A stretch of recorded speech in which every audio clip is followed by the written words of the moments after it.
This is the live daily briefing of the Israeli Citizen Spokesperson's office. Hospitals are where Hamas is.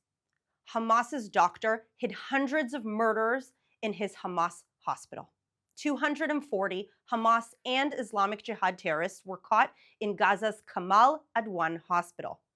Kamal Adwan hospital was an official Gaza military hospital run by a colonel. How do we know? Gaza's government and media openly posted online. Who were Gaza's military and government? Gaza's military were Hamas and Islamic Jihad terror armies. Gaza's government was Hamas. The Kamal Adwan Hamas hospital head was a doctor and a colonel in Hamas. Hamas's murderers hid behind hundreds of Gazan patients intentionally. Last year, Kamal Adwan's then head was also caught. He admitted to being a Hamas general. He explained, Hamas hide in the hospital because they know it is a safe place where they won't be targeted. Hospitals should be safe from war, but Hamas wants them safe for war. Thousands of Hamas and Islamic Jihad were caught in Gaza's hospitals since October 7th. Israel's forces evacuated 450 patients and staff from the Hamas hospital to another facility before and during the terrorist capture this week. And guess what? Israel was condemned for that too, for getting innocent patients out of harm's way. Israel also brought tens of thousands of tons of aid to help the other hospital with the new patients. In November, 100 Hamas murderers barricaded themselves in that very hospital. In March, 500 Hamas and Islamic Jihad terrorists were caught and 200 were killed at Gaza's Shifa hospital.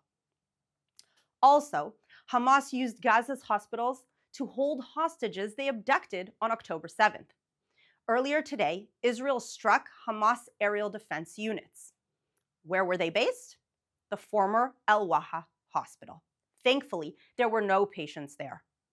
But we can expect headlines again screaming about Israel striking hospitals. Remember, Israeli soldiers keep entering Gaza's hospitals because Hamas keeps hiding in them. Terrorists don't get immunity just because they hide in the basement of a hospital. Hamas cannot return to power, or they'll again try murdering Israel's people from behind Gaza's people. Here's some background about hospitals and the rules of war. One of the fundamental aims of the laws of armed conflict is the protection of hospitals, ambulances, and medics from attack. International law grants this group special protection from attack during active combat.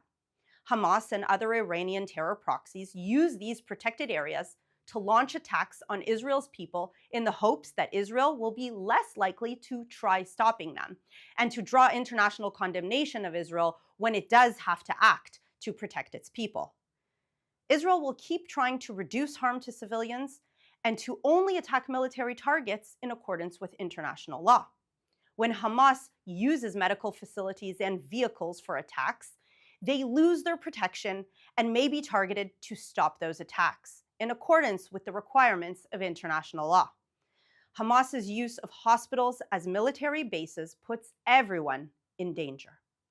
Hamas continues to indiscriminately attack the people of Israel. On Saturday, Hamas fired 2 long-range rockets from northern Gaza towards Jerusalem. Sirens went off in the region and Israelis had to run for shelter. Also on Saturday, the Houthi army of pirates fired a ballistic missile at Israel. Sirens went off in the middle of the night. Millions of people in Israel woke up and ran to their shelter or their stairway or wherever they could find cover at the moment. The missile was intercepted, but the threat of shrapnel and injury and death is very real. The remnants of Hamas want war. The Houthis in Yemen want war. Iran's regime that supports these groups want war. That's why there is a war. It would be better if there was peace. But there can't be peace as long as Iran's proxies like Hamas or the Houthis promise to carry out more October 7th massacres or actively try to murder Israel's people. The war launched by Hamas and other Iranian terror proxies will continue until they release the hostages and stop trying to murder us all. Now let's take some questions from our audience watching live on social media. Thank you, Ashley. I know you follow the issue of the hostages very closely. Is there any news about the potential release of the hostages and any information about how they're being treated in Gaza? So, unfortunately, I don't have any news about the current situation with the hostages or a deal. We are continuing to listen to what is coming out from the media to try to understand where everything stands in terms of a deal. I will add, however, that Israel's health ministry presented a report to the UN based on hostages released from Hamas captivity. 2 children reported they were tied together and beaten. 2 other children had burn marks consistent with branding on their limbs. 2 teenage hostages described how they were made to perform sexual acts on each other.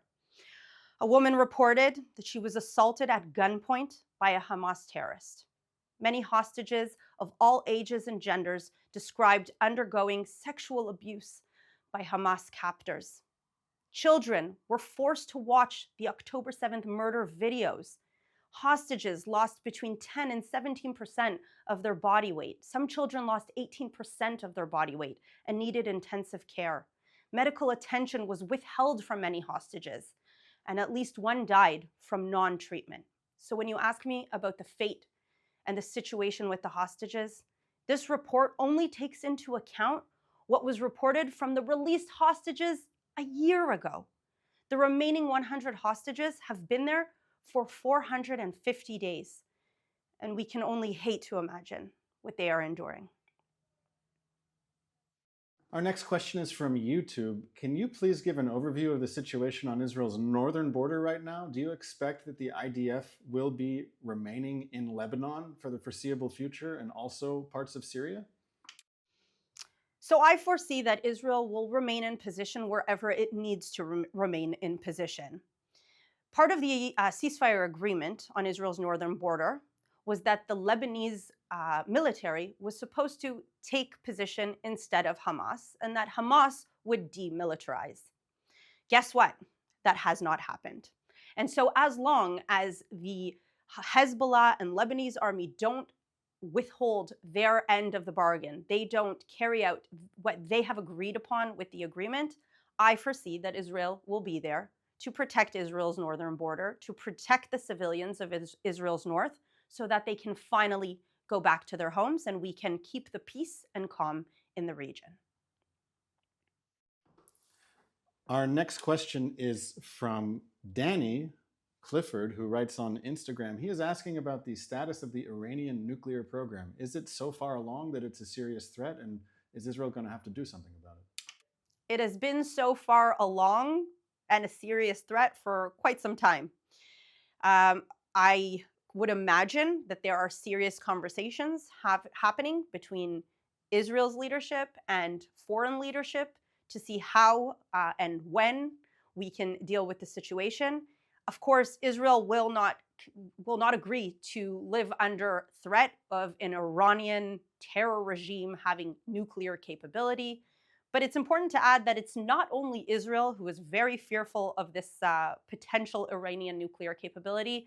It's also the moderate Arab countries here in the Middle East. So it is not only our fight, it is a joint fight.